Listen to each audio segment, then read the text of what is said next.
इदं सुरूपं तथा वा कलत्रं यशश्चारुचित्र धनं मेरुतुल्यम्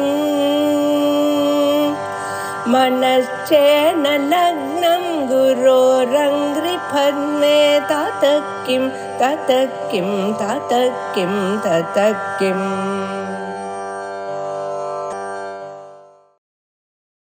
स्वरूप निरूपणम इस ग्रंथ का 13वां श्लोक आज पढ़ना है। यदा स्वचित्तात् प्रभवं विचित्रं विश्वस्य तत्रास्तमयं च विद्वान् प्रत्यक्षतः पश्यति शुद्धचक्षुः आदर्श मध्यस्थमिवात्म रूपम। वाक्य यहाँ पूरा नहीं हुआ है, आगे का श्लोक भी इसी के साथ में पढ़ना चाहिए।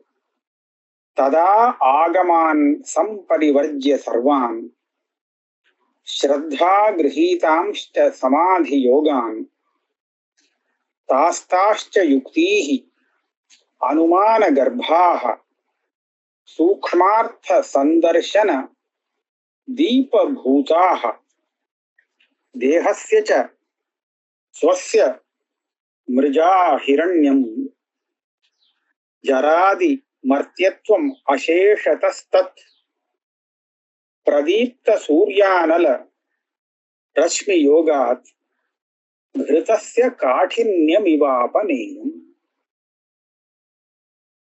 तदा अपनेयम् ऐसा अन्वय हो सकता है।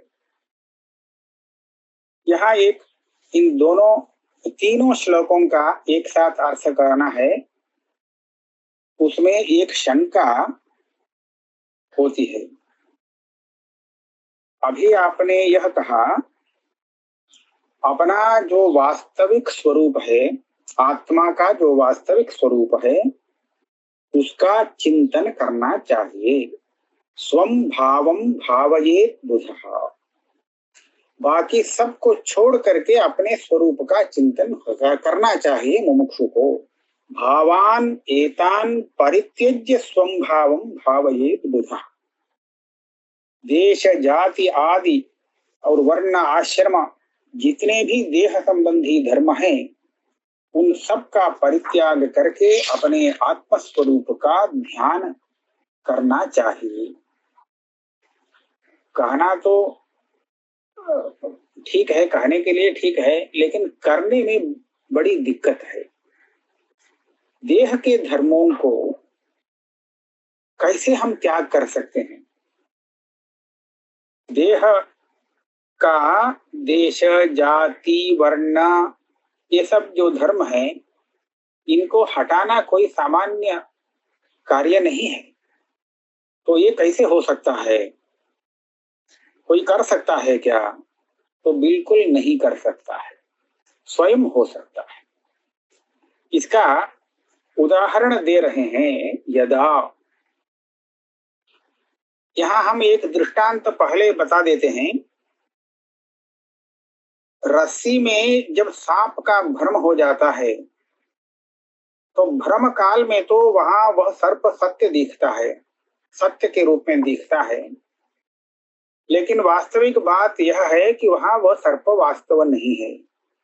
और इसीलिए डंडे से मारने पर वो सर्प अपने स्थान से हिलेगा नहीं, वो भागेगा भी नहीं, क्योंकि वह वास्तविक सर्प नहीं है। इसलिए वास्तविक सर्प को हटाने का जो उपाय होता है वो उपाय इस मिथ्या सर्प को हटाने में काम में नहीं आएगा, नहीं काम करेगा वो उपाय। तो मिथ्या सर्प को हटाने के लिए क्या चाहिए? तत्व ज्ञान चाहिए। यह रज्जू, यह रस्सी ही है, सर्प नहीं। ऐसा जब ज्ञान हो जाता है, वास्तविक बात का ज्ञान जब हो जाता है, तब वो सर्प पता नहीं कहाँ चला जाएगा, रहेगा नहीं। तो मिथ्या सर्प को हटाने का उपाय एकमात्र तत्व ज्ञान ही है, यह हम लोक में देखते हैं। तो उसी तरह यहाँ शरीर के जो धर्म हैं, देश जाति आदि संबंध, इनको अगर हटाना है तो ये सब आरोपित धर्म हैं, इसीलिए मिथ्याभूत हैं। अतः इनको हटाने के लिए एकमात्र उपाय है तत्व ज्ञान। किस तत्व का ज्ञान चाहिए? तो आत्म तत्व का ज्ञान होना चाहिए। और अपने आत्मा का वास्तविक स्वरूप, जिसको हम आत्म तत्व कहते हैं, उसका ज्ञान होने पर ये अपने आप हट जाएंगे। इनको हटाने के लिए कोई बड़ा प्रयास करना नहीं पड़ेगा। आत्म तत्व ज्ञान का एक उपाय है, ये देखा रहे हैं इस श्लोक में। यदा स्वचित्तात् प्रभवम विचित्रम विश्वस्य। हम क्या समझ रहे हैं? ये पूरा विश्व हम जो देख रहे हैं, विश्व माने जगत, प्रपंच को देख रहे हैं, ये पूरा प्रपंच कहाँ से उत्पन्न हुआ है? तो परमात्मा से उत्पन्न हुआ है। प्रभव माने उत्पत्ति। पूरा प्रपंच परमात्मा के पास से उत्पन्न हुआ है। ये इसमें क्या प्रमाण है? तो वेदांत प्रमाण है। तो शास्त्र प्रमाण हमें बताता है ये पूरा विश्व प्रपंच परमात्मा से ही उत्पन्न हुआ है, तो हम मानते हैं। अच्छा, और जब प्रलय काल आएगा तो ये सभी प्रपंच कहाँ जाकर के समा जाते हैं? कहीं जाकर के उनका प्रलय लय हो जाता है। कहाँ पर लीन हो जाते हैं? तो वही शास्त्र बताता है, उसी परमात्मा में। जिस परमात्मा से यह विश्व उत्पन्न हुआ, उसी परमात्मा में यह विश्व लीन भी हो जाता है। ऐसा ही होना चाहिए। जिस कारण से उत्पन्न होता है कोई वस्तु, वह विनाश होते समय उसी कारण में समा जाता है, तो उसी में अंतर्हित तिरोभूत हो जाता है। मिट्टी से बना हुआ घट जब फूट जाता है तो अंत में वह मिट्टी के रूप में ही रह जाता है। तो यह सुवर्ण से बना हुआ आभरण जब गला दिया जाता है तो क्या बन जाता है? सुवर्ण ही रह जाता है। तो इसी तरह जिस उपादान कारण से कोई कार्य उत्पन्न होता है, वह कार्य जब विनाश होते समय, विनष्ट होते समय, उसी कारण में फिर से अंतर्हित हो जाता है, तिरोभूत हो जाता है। ये हम देखते हैं। तो उसी तरह परमात्मा से यह विश्व उत्पन्न हुआ है, तो उसी परमात्मा में विलीन भी हो जाता है। ये शास्त्र बताता है। लेकिन यहाँ इस श्लोक में कह रहे हैं, जिस समय यह मुमुक्षु संपूर्ण प्रपंच को अपने से उत्पन्न देखेगा और अपने में ही विलीन हो जाने वाला ऐसा देखेगा। अब परमात्मा से उत्पन्न होता है प्रपंच, वो इस मुमुक्षु की आत्मा से उत्पन्न कैसे होगा? परमात्मा में विलीन होने वाला वह प्रपंच इस साधक की आत्मा में कैसे विलीन होगा? तो इसका एक उत्तर है, यह साधक अपने आत्मा को उस परमात्मा के रूप में देख रहा है, परमात्मा से अभिन्न देख रहा है। इसी को हम कहते हैं तत्व ज्ञान, अहम ब्रह्मास्मि। साधक जब अपनी आत्मा को ब्रह्म के रूप में, परमात्मा के रूप में देखता है, जब उसको यह आत्म तत्व साक्षात्कार उत्पन्न हो जाता है, तब वह श्रुति में कहा गया जो जगत की उत्पत्ति और विनाश है, जगत वो दोनों ही अपने से ही, अपने में ही देखेगा दोनों को। अब परमात्मा से जगत उत्पन्न हुआ, वही परमात्मा है यह साधक, तो इस साधक की आत्मा से प्रपंच उत्पन्न हुआ कहना और परमात्मा से उत्पन्न हुआ कहना दोनों एक ही बात है। जब साधक अपने को परमात्मा के रूप में देखता है, तब परमात्मा में जगत का विलय होना और इस साधक की आत्मा में जगत का विलय होना दोनों एक ही बात है, भेद नहीं है। तो यही कह रहे हैं, जब उसको अहम ब्रह्मास्मि ऐसा तत्व साक्षात्कार होगा, तब वह प्रपंच को ऐसा देखेगा, स्वचित्तात् प्रभवम विचित्रम विश्वस्य तत्रास्तमयञ्च विद्वान्। यहां हमने सामान्य रूप से यह अर्थ कहा, किंतु यहाँ एक विशेष बात भी है जिसका सूचन स्वचित्तात् प्रभवम ऐसा कह के यहाँ ग्रंथकार निर्देश करते हैं।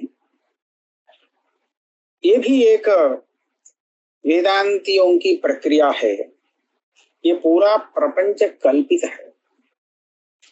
कल्पित जो वस्तु है तो वो ब्रह्म से उत्पन्न होता है ऐसी कल्पना नहीं, अपने ही चित्त से उत्पन्न होता है। मेरे ही चित्त की कल्पना है यह पूरा प्रपंच। अब मेरे चित्त से यह विचित्र प्रपंच उत्पन्न होता है और अंत में मेरे ही चित्त में वह विलीन भी हो जाता है। यह कब देखेगा? तब देख सकता है जब चित्त और माया दोनों को वह एक रूप में देखेगा।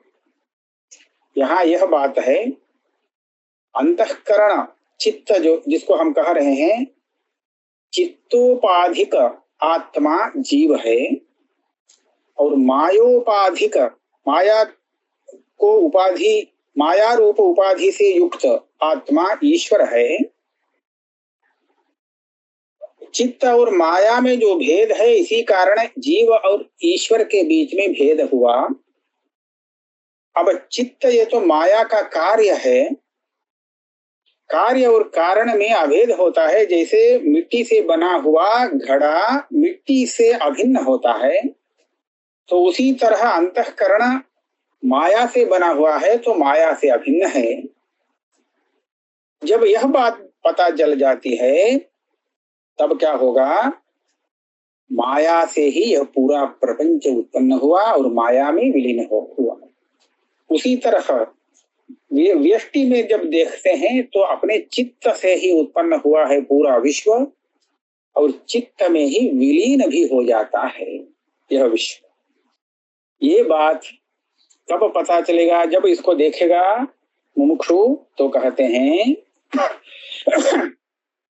यदा स्वचित्तात् प्रभवं विचित्रं विश्वस्य तत्रास्तमयञ्च विद्वान् प्रत्यक्षतः पश्यति। ये उसको प्रत्यक्ष दिख पड़ता है। ऐसा अपने चित्त से ही प्रपंच का उत्पन्न होना और अपने चित्त में ही उसका विलीन होना, इन दोनों को वह देखता है प्रत्यक्ष से। कब देखता है? शुद्ध चक्षु। चक्षु ये शब्द तो यहाँ पर उपलक्षण है। शुद्ध अंतःकरण, शुद्ध अंतःकरण होने पर तत्व ज्ञान उत्पन्न होता है और उस तत्वज्ञानी को ऐसा दिख पड़ता है। वो तत्वज्ञानी अत्यंत स्पष्ट रूप में इसको देखता है। उसके लिए एक दृष्टांत दे रहे हैं, आदर्श मध्यस्थमिव आत्मरूपम। कोई भी व्यक्ति, सामान्य व्यक्ति अपने मुख को अगर देखना चाहता है तो उसको आदर्श की अपेक्षा है। आदर्श में अपने मुख को वह देखता है। कैसे देखता है? स्पष्ट रूप से देख लेता है। तो आईने में अपने रूप को वह जब देखता है तो पूरा उसका रूप उसको दिखता है। जैसे वह स्पष्ट रूप से अपने रूप को देखता है, अपना रूप अच्छा है अथवा सुंदर है अथवा कुरूप है, ये सब ठीक तरह से समझ लेता है, उसी तरह अपने शुद्ध अंतःकरण में आत्म स्वरूप को यह देखता है तत्वज्ञानी। जब देख लेता है तब यही तत्वज्ञान उसके लिए इसके पूर्व में अज्ञान से आरोपित जो देह धर्म, वर्ण, देश, जाति, कुल इत्यादि सब थे, सबका परित्याग करा देता है, अर्थात सब अभी हट जाते हैं। ये उत्तर अग्रिम श्लोक में देखते हैं। अपने आत्म रूप को जब देखता है तदा आगमान संपरिवर्ज्य सर्वान् श्रद्धा गृहीतांश्च समाधि योगान् तास्ताश्च युक्तिः अनुमान गर्भाः सूक्ष्मार्थ संदर्शन दीप भूताः। सबको परित्यज्य संपरिवर्ज्य, सबसे यह छूट जाता है, सबको यह त्याग देता है। आगमान संपरिवर्ज्य, जब तक इसको आत्म तत्व का ज्ञान नहीं मिला था तब तक वह आत्मज्ञान के लिए विभिन्न प्रकार के अनेक उपायों का आश्रय लेता था। उदाहरण के लिए आगमान, उपनिषद वाक्यों को लिया था, उपनिषद वाक्य का पुनः पुनः श्रवण, चिंतन, मनन सब करता था। इसलिए क्योंकि उसके द्वारा उसका आत्म स्वरूप क्या है इसको जानने के लिए। तो इस तरह देखते हैं तो आगम, उपनिषद वाक्य आत्म स्वरूप को जानने के लिए साधन बने थे। अब जब आत्म तत्व ज्ञान हो गया तो इसके बाद उपनिषद की क्या अपेक्षा, उसका तो कार्य हो गया।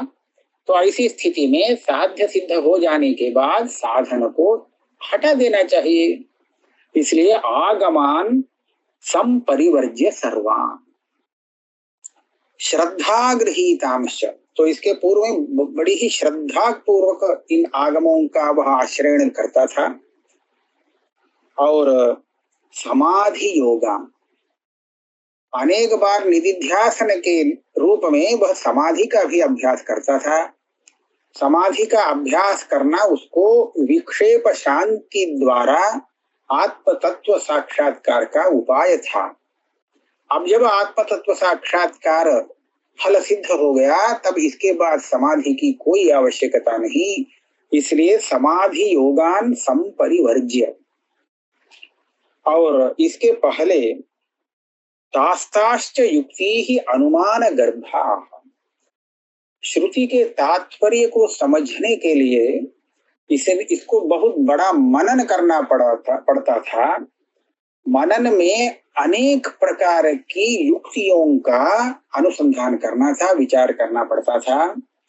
वो जो युक्ति कैसे अनुमान गर्भा युक्ति, अनेक प्रकार के व्याप्तियों का चिंतन और उसके द्वारा अनुमान का उपयोग करता था।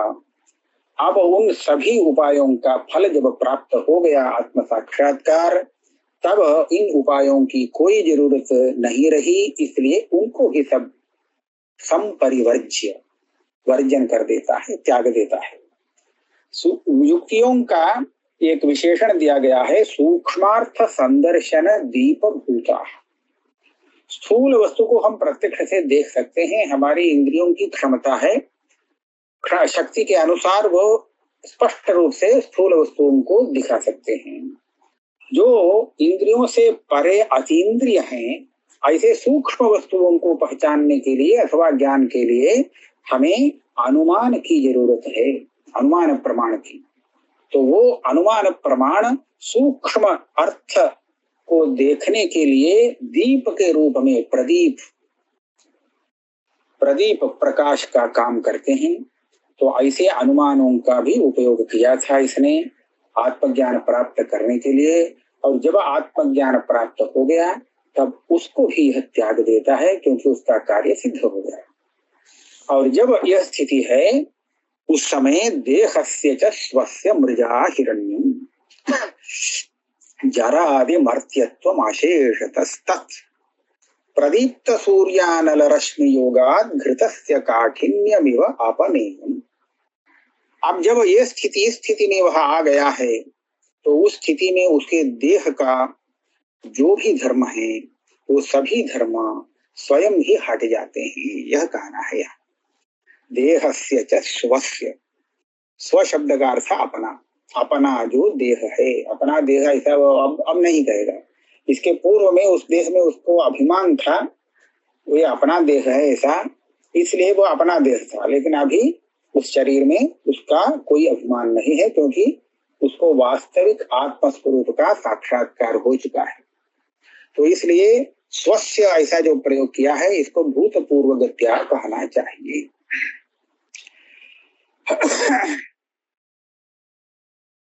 उस देहस्य मृजा, व्याख्याकार यहाँ मृजा इस शब्द का अर्थ, इस शब्द को तृतीयांत मान रहे हैं।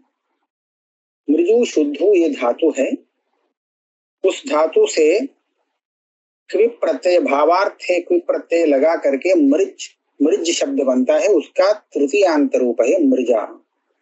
मृज का अर्थ है मार्जन, शोधन। देह को प्रतिदिन वह शुद्ध करने के लिए स्नान कराता है, बहुत अलंकार कराता है, सब कराता है। अब देह की जो शुद्धि है, शुद्धिकरण, उसको हम यहाँ मृजा इस शब्द से लेंगे। और मृजा, और उसके बाद हिरण्य, हिरण्य माने सुवर्ण। उसने इसके पूर्व में अपने गृह धन धान्य जो कुछ भी संपादन किया था, वो सब का उपलक्षण है हिरण्य। और शरीर में जो जरा, कौमारम यौवनम जरा, ये वृद्ध हो चुका हो तो उसके शरीर में जरा आ जाती है, जरा जीर्ण कहते हैं वो जरा। और अंत में मर्त्यत्व, मर्त्यत्व शब्द से मृत्यु लेना चाहिए, और मनुष्यत्व भी लेना चाहिए। देह मनुष्य का देह होता है, तो वह आत्मा भी अपने को मनुष्य समझता है। ये तो पूर्व की बात है, जब आत्म तत्व ज्ञान नहीं हुई थी, नहीं हुआ था, उस समय वह देह के मनुष्यत्व को अपने में आरोपित करके अपने को मनुष्य समझ रहा था। और अब जब वास्तविक आत्मा का पता चल गया, तब देह के मनुष्यत्व को वह त्याग देता है। जरादि मर्त्यत्वम अशेषतस्तत् ये सब पूरे के पूरे निशेष रूप से सब अपनीत हो जाते हैं, अर्थात हट जाते हैं, वो नहीं दिखते हैं। इसका एक दृष्टांत देते हैं। प्रदीप्त सूर्य अनल रश्मि योगात् घृतस्य काठिन्यमिव अपनीयम्। प्रदीप्त सूर्य, प्रचंड सूर्य, गर्मी में, ग्रीष्म काल में सूर्य का आतप बड़ा गर्म होता है, सूर्य की किरण, तो उसमें आप घृत को रख घी को अगर रख देते हैं तो वो स्वयं पिघल जाता है उसके ताप में। इतना ही नहीं, घृत को हम आग में जब रखते हैं, आग में रख के करके उसको गरमाते हैं, गर्म करते हैं, तब भी वो पिघल जाता है। पिघलने का मतलब उसके पूर्व में उसका जो कठिन रूप था वो अपने आप हट जाता है, वह द्रवीभूत हो जाता है घृत। तो इसकी कठिनता, द्रवीभूत होने के पहले की जो अवस्था, वो अवस्था कहाँ गई? कहना पड़ेगा वो अवस्था अभी विलीन हो गई, वो हट गई। घृत अपने पूर्व अवस्था को त्याग करके द्रव अवस्था में आ जाता है, ऐसा कहते हैं ना। तो उसी तरह आत्म तत्व ज्ञान होने से पूर्व जो जो धर्म शरीर इंद्रिय आदि के आत्मा में आरोपित रहे, वो सभी धर्म अशेषतः निशेष रूप से अभी विलीन हो जाते हैं, एक भी धर्म नहीं दिखता है।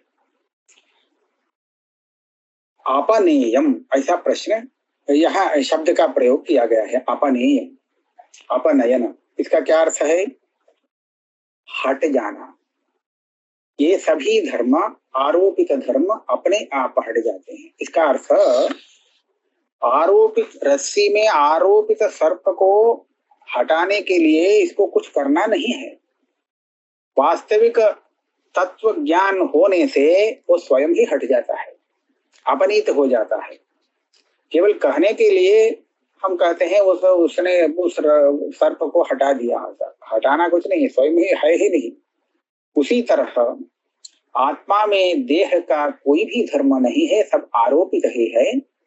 इस स्थिति में आरोप भी हट जाता है तत्व ज्ञान हो जाने से, और जब आरोप हट जाता है तो आरोपित स्वयं ही गायब हो जाते हैं। तो इस तरह से देखेंगे तो यही शरीर धर्मों का परित्याग ऐसा यहाँ वर्णन किया गया है। तो शरीर धर्म का परित्याग माने एक एक करके हटाना, ये अच्छा है नहीं। तत्व ज्ञान होने पर स्वयं वो हट जो जाते हैं, वही है शरीर धर्म का परित्याग। वर्ण आश्रम सम्मान परित्यज्य ऐसा जो आया था उसका यही अर्थ है। और इसके बाद और एक श्लोक है, आमस्तकम पादतलावसानम सांतर्बहिश्चर्म पटावनद्धम तत्कृत्स्नमेव अमृत राशि रूपम अमन्यत आत्मानम अमर्त्यमित्थम। मिट्टी से बना घड़ा जब मिट्टी में विलीन हो जाता है तब क्या शेष रह जाता है? मिट्टी ही, घड़ा नहीं रहता है। घटा का विलय, घड़े का तो विलय हो गया और मिट्टी ही है।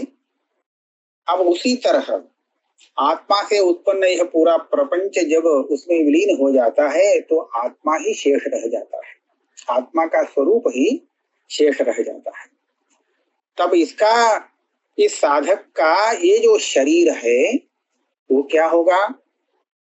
कहते हैं आमस्तकम पादतलावसानम।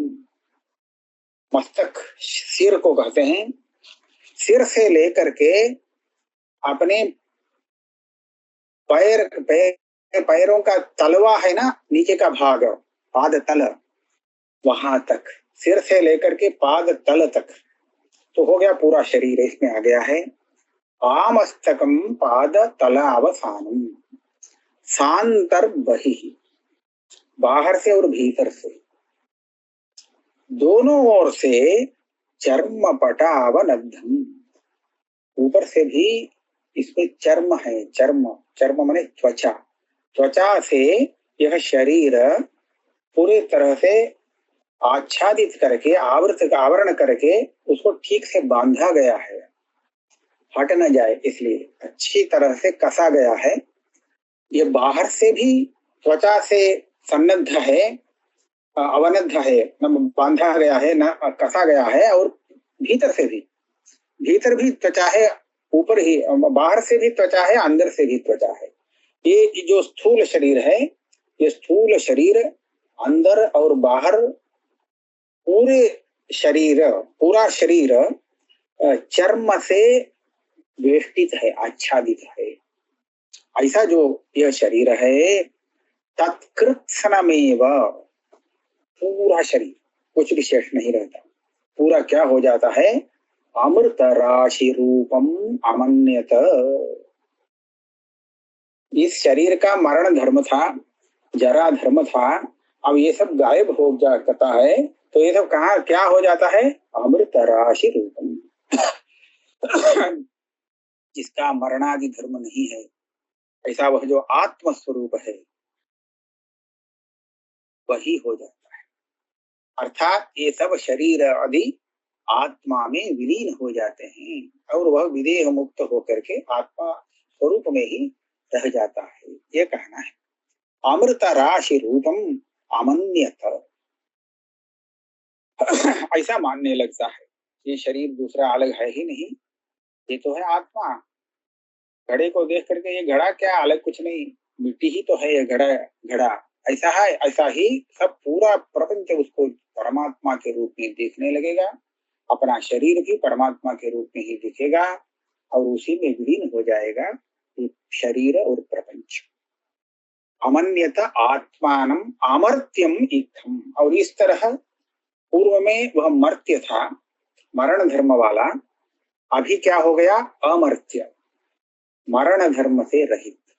क्योंकि मरण किसका धर्म है? शरीर का। शरीर ही जन्म लेता है और मरण को पाता है। आत्मा का जन्म भी नहीं, मरण भी नहीं। इसलिए इस तरह आत्मा के वास्तविक तत्व को जब समझता है तब उसका ये पूरा शरीर आत्मा में ही विलीन हो जाता है। ठीक है, इतना यहीं पर रखते हैं।